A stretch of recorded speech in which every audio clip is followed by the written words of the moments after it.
This is the Mechatronics project for Alex Allgrunn and Samantha Fullmer. We made a turret that is inspired by the video game franchise Portal. And this turret goes through stages of trying to track if there is motion inside of its field of view. It'll try and point towards whatever that motion is, in this case usually a person, and then it will try and fire at them. Our current iteration of the turret is not actually firing anything, but it has the solenoids that would push the projectiles into the turret. And so we'll now move into a demo of the project. Yep. All right, so when we turn the turret on, we're going to turn our power supply on real quick. It operates based on this motion sensor right here and these two sonar sensors. So as you can see, it's trying to track me right now, but it hasn't found me yet. So as Alex walks by this turret, it's going to track him, and then it found its target, so it's going to shoot. And I can give you a couple of different angles. Yep. So flywheels are not spinning currently, but usually these solenoids would be pushing bullets into flywheels, which would be firing projectiles at whoever is stepping in front of the turret. Now for an overview of our mechanical components. Starting here at the base, we just have a 3D printed base that is inspired by what things look like in the game. Moving up from there, we have these cushions that help to stabilize the body of the turret as it's turning around. We also have limit switches on the base that allow for our wires not to get tangled up. When those limit switches get pressed, the robot will stop. You may have seen that earlier when the motors were hitting the limit of the range of view. And then we have, moving up from there, we have this body with these stiffeners that help to attach the arms that are here. The arms are what house the channels for bullets to go down. We see that at the top. The small ball projectiles will go down those channels, and there would normally be a hopper up on top of these arms. And then inside of here we have these firing mechanisms.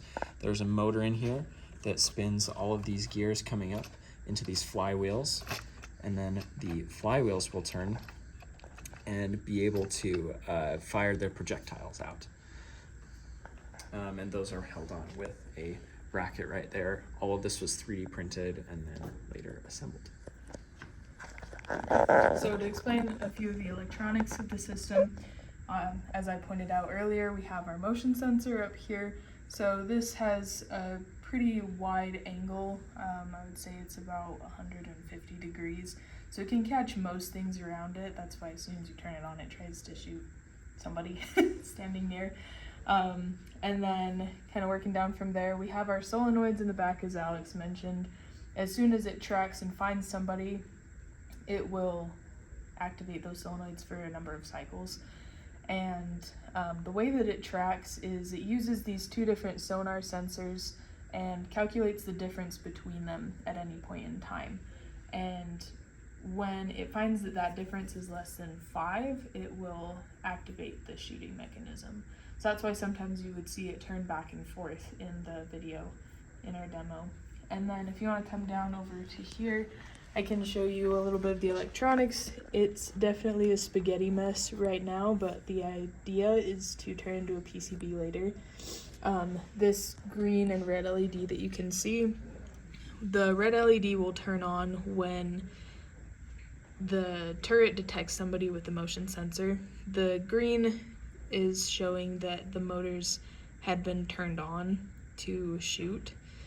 And if we want to go over to this makeshift PCB, this was soldered all together to allow for a little bit easier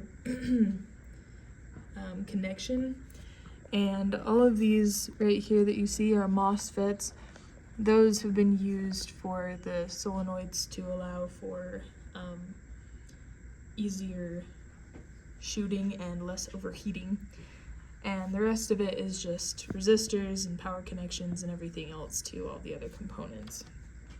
And if you want to come over here, I will show you our state machine. So this is the bulk of our code right here. So when we start, we're in the still state. So when it's still, it means that nobody is there. So it'll keep going into the still state while the motion sensor detects nobody. And then when it does detect somebody, it will go down to our track state. And when it's tracking, it constantly checks that sonar difference for somebody, and it will try to equalize it by shifting the motor a few steps at a time. And once it finds that difference is less than 5 and a limit switch hasn't been touched, it will shoot somebody. And then after it's done with that, it will check to see if somebody's there. If they are, it'll go back to tracking and then shooting and tracking and shooting. But if nobody's there, it will just go back into our still state. So that is the bulk of the code. There's obviously a lot more than that, but in the simplest way, that's how it works. But yeah, that is our project, and we are very proud of it. Thank you for watching.